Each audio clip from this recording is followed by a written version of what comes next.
반갑습니다. 하루마감 인사드립니다. 오늘 하루도 수고하신 여러분께 읽어드릴 책은 이건숙 작가님의 단편소설 죽어가는 남자라는 작품인데요. 원망의 대상이었던 누군가가 자기가 죽기 직전에 찾아와서 용서를 구한다면 어떠실 것 같나요? 저는 원망의 대상은 없지만 만약에 있다고 한다면 쉽게 용서가 되진 않을 것 같네요. 원망의 정도가 어느 정도일지에 따라 다르긴 하겠지만요. 한편으로는 용서를 할 수도 있다는 생각은 그 사람도 자신의 죄에 대해서 용서를 구하기 위해 죽기 직전까지 생각하고 있었다라는 건데, 용서를 받아야 하는 입장에서는 다는 아니겠지만 조금은 용납할 수 있는 마음이 생기지 않을까 싶습니다. 그럼 오늘의 이야기 한번 시작해 보겠습니다.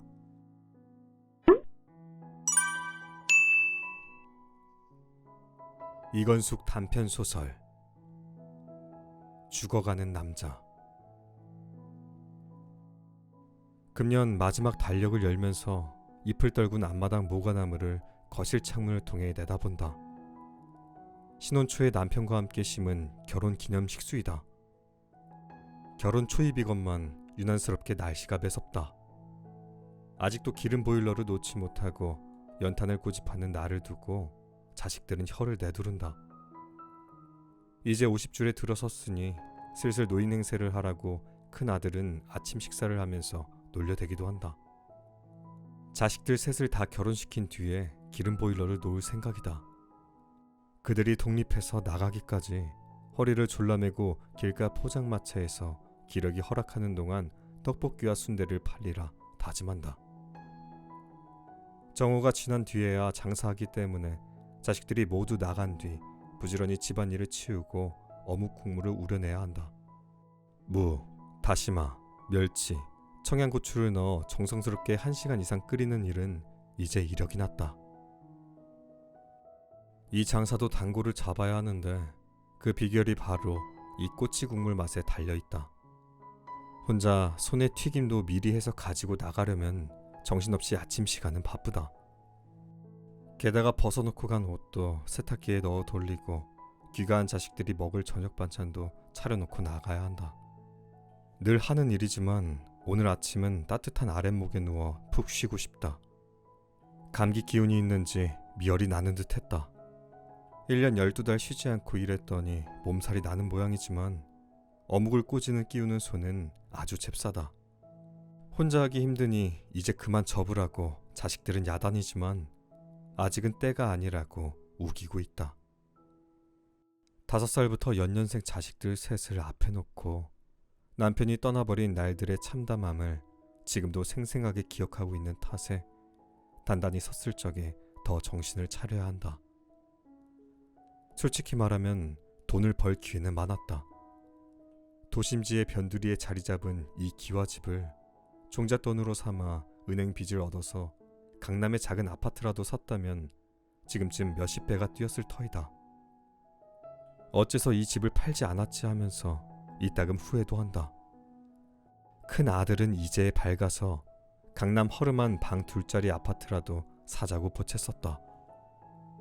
이 집을 고수하는 나를 놓고 어머니는 그토록 미워하는 아버지를 기다리느라고 여기를 지키고 있느냐고 면박한 적도 있었다. 아무리 생각해도 크나큰 도시에 새장 같은 아파트로 이사를 가면 숨이 막혀 죽을 것만 같았다. 남편의 증조부를 위시해서 대물림을 하여 지금까지 지켜온 집이다. 남편이 태어나서 자랐고 결혼하여 자식을 셋이나 낳은 집을 선뜻 팔 수가 없었다.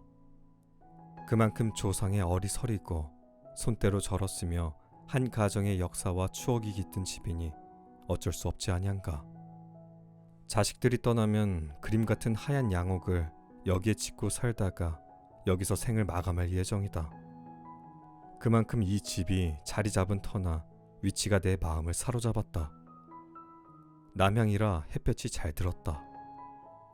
앞에는 대추나무와 모과나무가 튼실하게 자리를 잡고 있었고 뒷산 기슭의 소나무 숲에서 불어오는 바람은 언제나 상큼했다. 뒤란의 감나무는 100년이 좋게 넘었지만 가을마다 푸짐하게 익은 감을 장대로도 다 따기 어려울 만큼 풍성했다. 눈이 펑펑 오는 날에도 감나무 우듬지에 매달린 푹 익은 감을 먹으려고 까치들이 꼬여들었다. 정환을 낳고 기념식수로 심은 뒤란의 모과는 해마다 주먹 크기의 열매를 맺어 몇 바구니씩 따서 방마다 쌓아놓으면 집안에 달짝지근하고 뭉근한 모과 냄새가 고였다. 연탄재를 버리려고 나가니 대문 옆 담벼락에 초로의 남자가 머리를 무릎 사이에 푹 틀어박고 앙당그리고 앉아 있었다. 도시 외곽 산 밑 몇 채 남지 않은 낡은 기와 집이지만 아마도 도시보다는 편해서 그런가 싶어 그냥 지나쳤다. 아침 햇살이 제법 따스하게 고인 단밑이라 거지라도 자리를 잘 잡고 앉았구나 하고 지나쳤다. 11시까지 거의 매일 하는 일상사를 처리하고 작은 봉고차에 아침에 준비한 장사할 물건을 다 싣고 나와 보니 남루한 옷을 걸친 거지가 그냥 그 자리에 앉아 있었다. 정오가 가까워 햇살이 거의 벗어났으니 곧 자리를 뜨겠지 하고 무시해버렸다.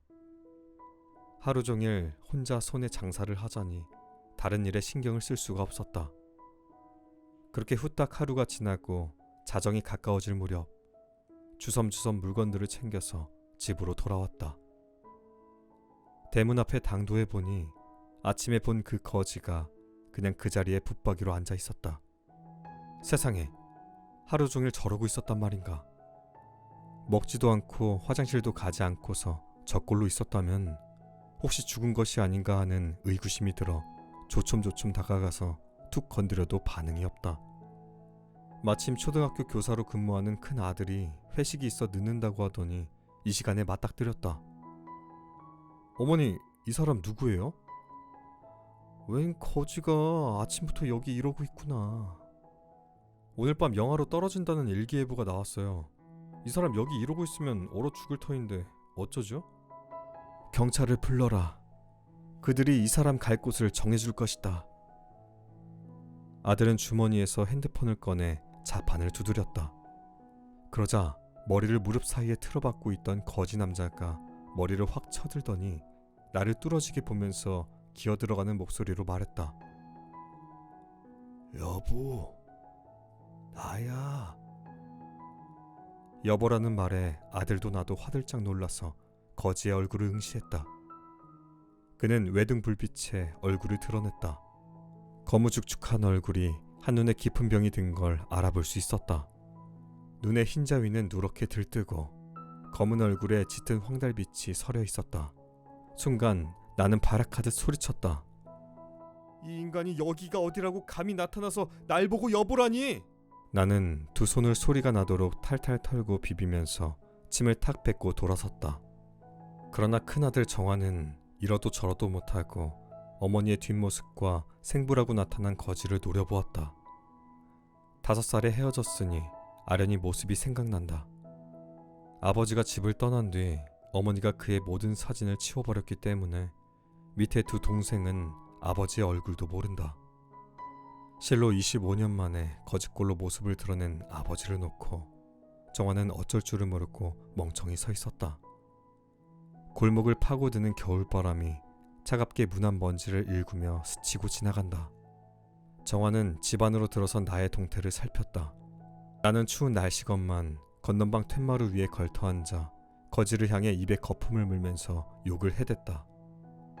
저 인간이 여기가 어디라고 감히 찾아와.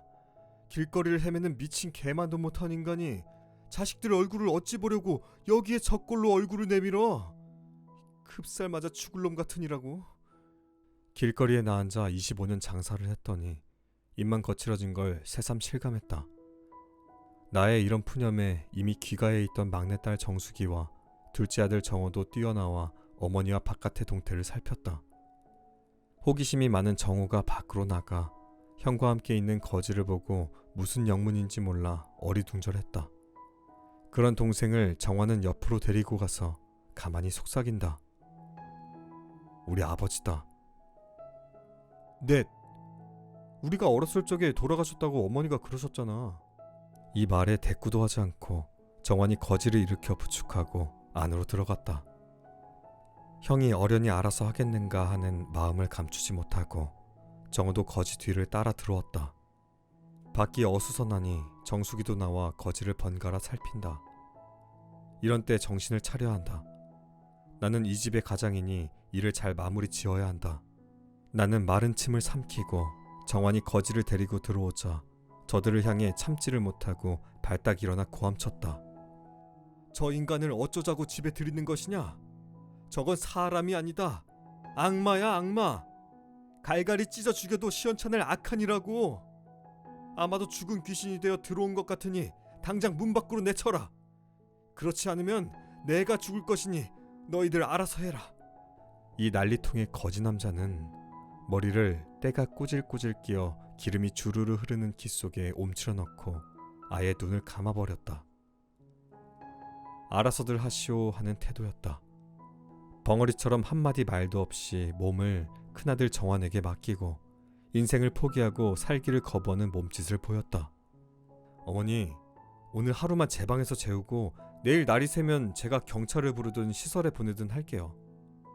하룻밤도 내 집에서 재울 수 없다. 저 인간은 우리와 아무 연관이 없는 거지야. 우리 집의 원수란 말이다.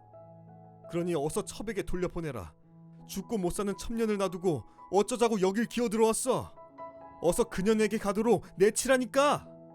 옆에서 되어가는 상황을 지켜보던 정숙이 정색을 하고 내 편을 들면서 끼어든다. 어머니 말이 맞아. 우리를 버리고 떠났다가 지금 보니 병들어 죽게 되니까 우릴 찾아온 모양인데 이제 우리 어려운 고비 다 넘기고 아버지란 존재가 필요 없단 말이야. 모두가 갑자기 들인 틈입자를 이 집안에서 내치라고 야단이다. 그러자 정환이 아직도 비틀거리면서 몸의 중심을 잡지 못하는 거지 남자를 겨드랑이 밑에 팔을 넣어 껴안고 애걸한다. 그래도 우리 삼남매에 육신을 준 아버지다. 이렇게 추운 날씨에 그냥 내보낼 수 없으니 우선 하룻밤만 재우기로 하자. 큰오빠의 말에 정숙이 지지 않고 끼어든다. 요 앞에 모텔이 있잖아. 제가 오늘 마트에서 아르바이트 한 수고비 받았으니 그걸로 하룻밤 거기에서 재워. 자기 방으로 뛰어들어간 정숙이 핸드백을 들고 나와 만원권 석장을 꺼내 허공에 대고 흔든다. 거센 반발을 하는 식구들의 반응을 무시하고 정환은 이제 너무 기진하여 몸을 그에게 기대고 눈을 감아버린 거지를 끌어안다시피 하고 자기 방으로 끌고 들어가 방문을 닫아버렸다. 이렇게 들어온 거지 남자와의 동거가 도시 외곽지대의 고가에서 시작되었다. 이 집 식구들의 일상사에는 큰 변화가 없었다. 정환이 새벽부터 일어나 25년 만에 돌아온 아버지가 하루 종일 먹을 음식을 방 안에 차려놓고 세수를 시키고 옷을 갈아입히고 출근하면 나는 늘 하던 일을 하고 돈을 벌려고 집을 나가버린다. 자정에야 들어오면 다른 때보다 집은 괴괴하다. 엄마가 들어왔다고 시끌벅적 애교를 떠는 딸 정숙이도 제 방에 틀어박혀 나오지 않고 정호도 엄마의 눈치를 보면서 비실거려 집안의 화기애애한 분위기가 터지기 직전의 불발탄을 앞에 놓은 상태였다. 큰아들 정환을 제외한 식구들 모두가 노인거지를 향해 눈을 흘기고 어머니 편을 들어 어서 내쫓아버리라는 입장을 고수했다. 특히 막내이고 어머니의 귀염을 독차지한 정숙의 반발은 어머니보다 더 거셌다. 우리를 버리고 떠났던 사람이 무슨 낯짝으로 이제 나타나 아버지 행세를 하려고 그래. 오빠는 속도 없어. 어떻게 저런 남자가 우리 아버지야. 우리에게 양말 한 짝도 사준 적이 없는 남만도 못한 사람이 병들어 아버지라고 우릴 찾아온 철면피를 오빠가 어쩌자고 끼고 돌아. 어머니가 불쌍하지도 않아? 우리 어머니 우리하고 사느라고 그간 1년 12달 길거리에 나가 처절할 만큼 고생한 걸 우리들 모두 잘하면서 두 눈으로 똑똑히 봤잖아. 고함을 치면서 삐죽거리며 흐느끼는 정숙의 분기탱전한 몸짓은 나의 거센 반발보다 더 엄청났다. 둘째 정우는 이렇다 저렇다 어떤 표현도 하지 않고 식구들 얼굴만 살피다가 슬그머니 자리를 피했다. 이런 가족들의 소동을 거지 노인은 정환의 방에 틀어박혀 눈을 지그시 감고 귀가 먹은 척 꽂아 놓은 보리자루처럼 앉아서 듣고는 이따금 얼굴을 벽 쪽으로 돌렸다. 밤늦게까지 장사를 하면서도 나는 큰아들 정환의 방을 차지하고 있는 남자를 향해 이를 북북 갈았다. 결혼 5년 만에 올망졸망 연년생으로 자식들 놔놓고 다른 여자에게 미쳐 집을 나간 남자가 어쩌자고 여길 쳐들어왔단 말인가. 도대체 이 인간이 제정신이 있는 건가? 몰골을 보니 병이 무척 깊은 모양새다. 정환이 퇴근할 적에 죽을 사다 주는 걸 보면 일반 음식을 먹지도 못하는 모양이다.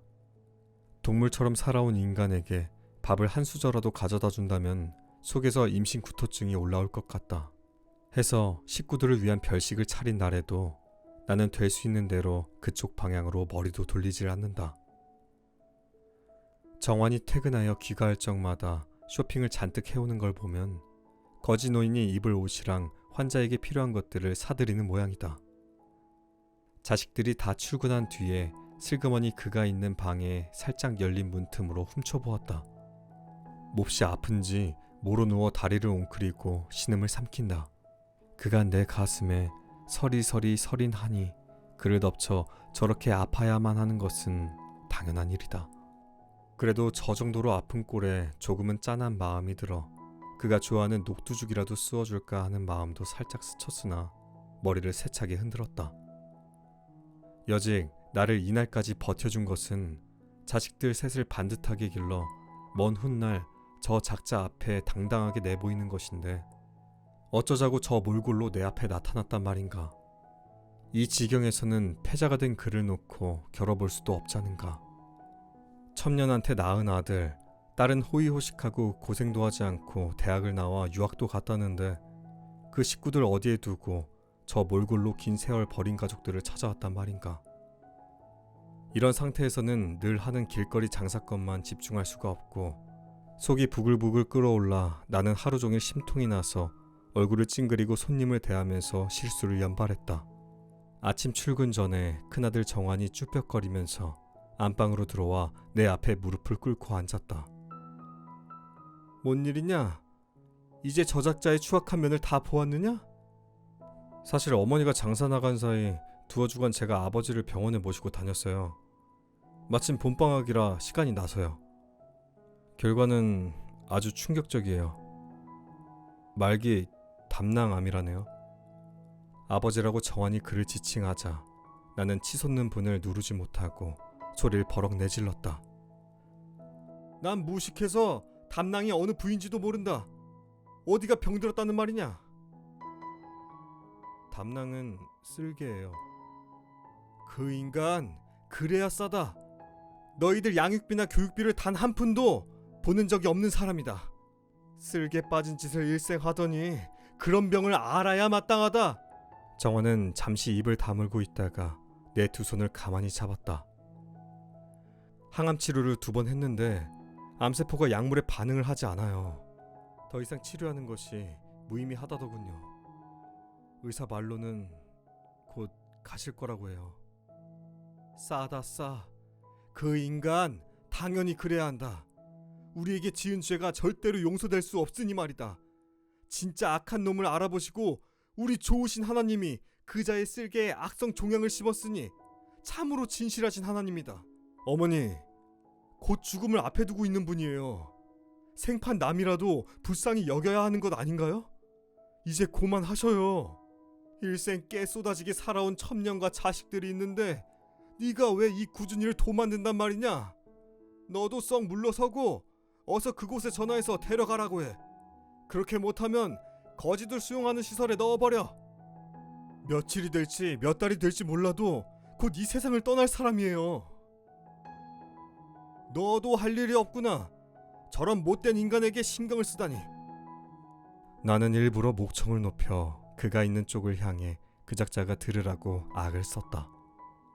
정환은 어머니의 이런 태도를 이해는 하지만 죽음을 앞에 놓고는 다 내려놔야 한다는 생각을 지울 수가 없었다.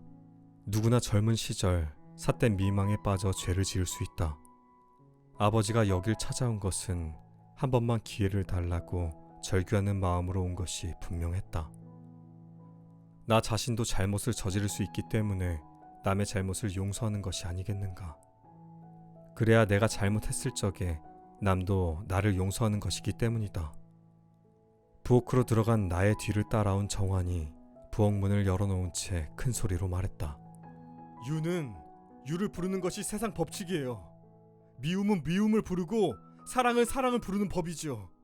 어머니의 무거운 짐을 이번 기회에 내려놓으세요. 이제 고만 우리 모두 아버지를 용서하고 돌봅시다.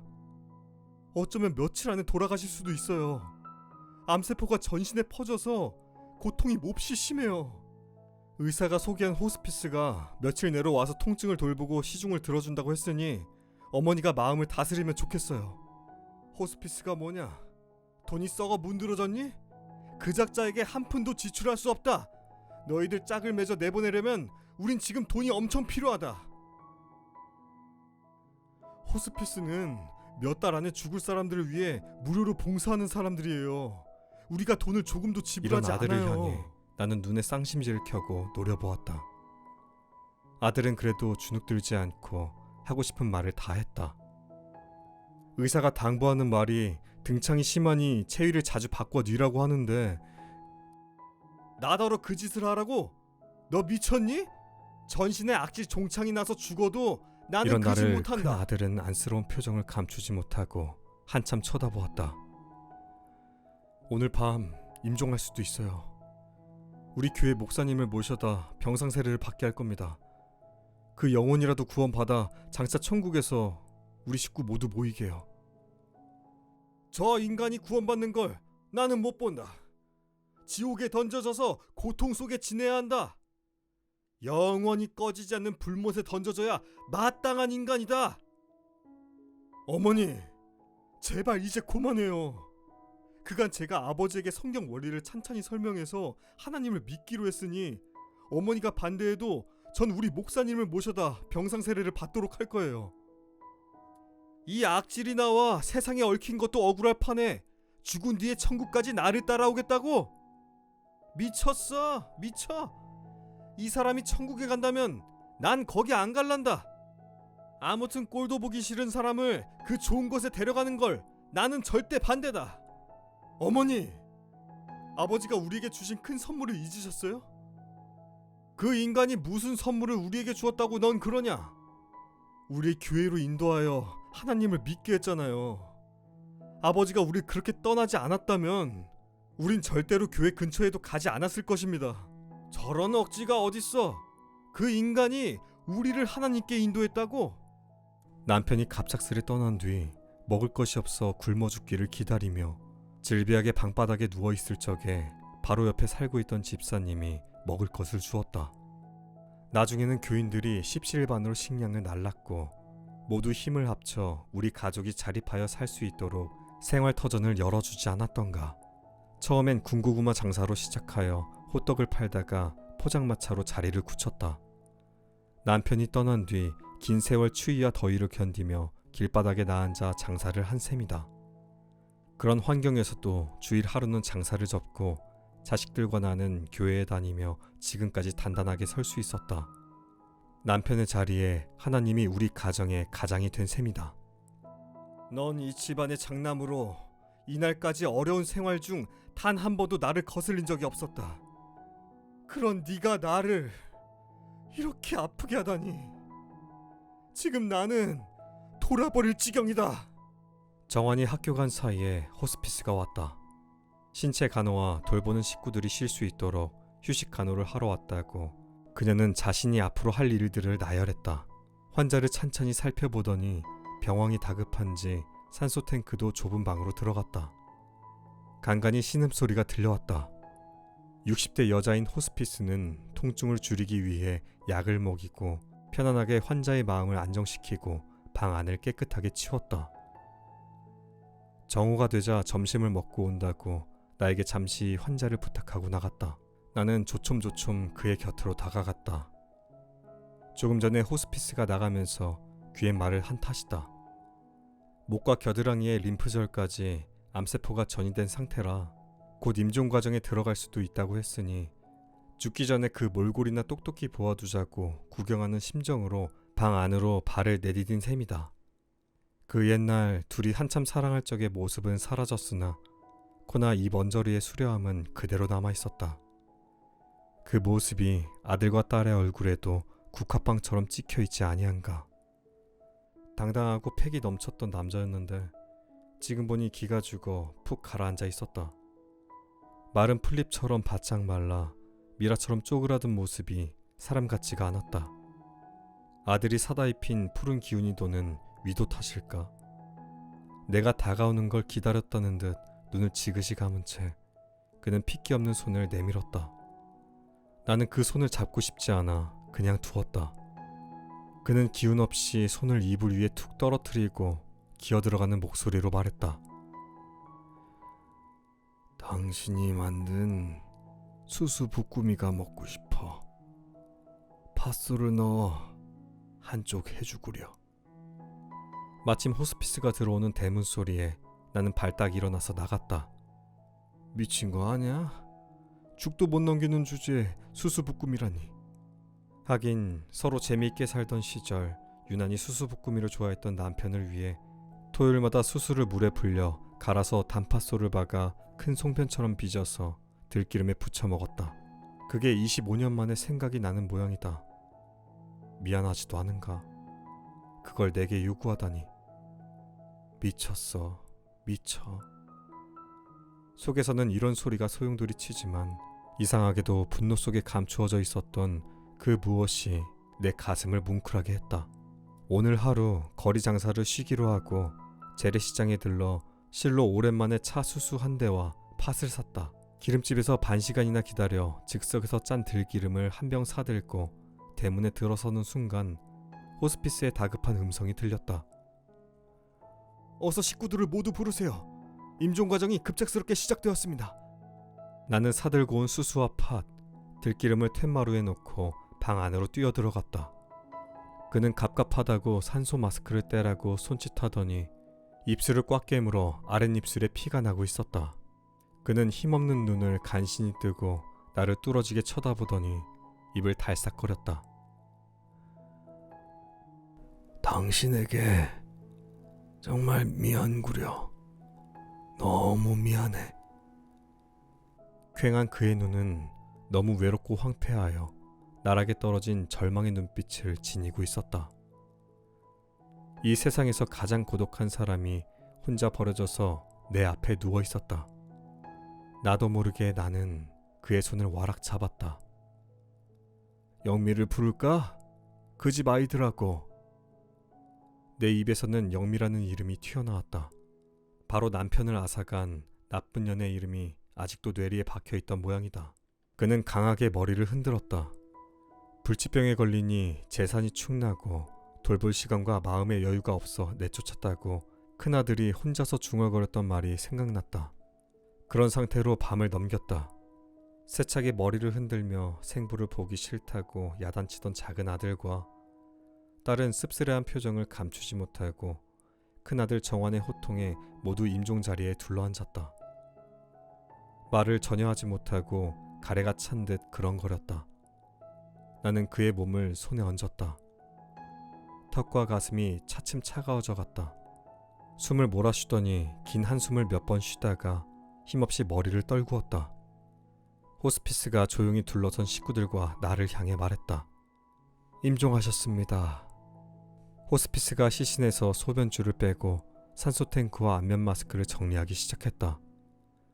정환이 돌아서서 숨을 죽이고 흐느끼면서 손수건으로 눈물을 닦았고 다른 자녀들은 조금의 감정 변화도 없이 그저 멍청이 죽은 아버지를 내려다보기만 했다. 나는 치밀어 오르는 울음을 삼키면서 시신을 껴안고 절규했다. 이 얼뜨기, 바보, 멍청이, 등신아, 이 머저리 같은 반거충이야. 뭐 하나 똑 부러지게 해놓고 간 게 없잖아. 그렇게 나갔으면 잘 살지. 이 꼴이 뭐냐. 이 세상에서 우리 신나게 한번 살 수 있었는데 그러지도 못하고 이렇게 가냐 이 등신아, 이 미련퉁이, 반고충이.